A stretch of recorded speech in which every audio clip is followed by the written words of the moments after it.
So this is another slime recipe that I tried. This one came out a lot better. It's just shampoo and cornstarch. And cornstarch is really cheap. You can get it in the baking section of the store. I always have it on hand, so this was pretty easy to make. And you're going to need to use quite a bit of cornstarch to get a good consistency.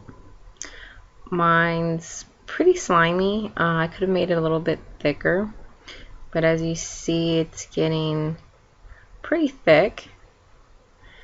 And I think I might do this again with some color or something. I just need to find some vegan food coloring. I know I don't have anything like that on hand, but it's actually pretty fun just by itself. I think I'm getting the appeal of slime. It's kind of fun to mess with. The cornstarch really helps with making it thick.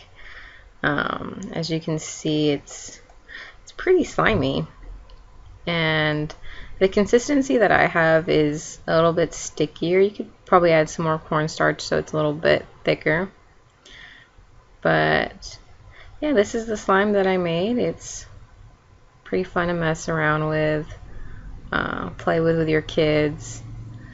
Yeah. Tell me what you think. Subscribe, comment, and like the video. Here's the slime.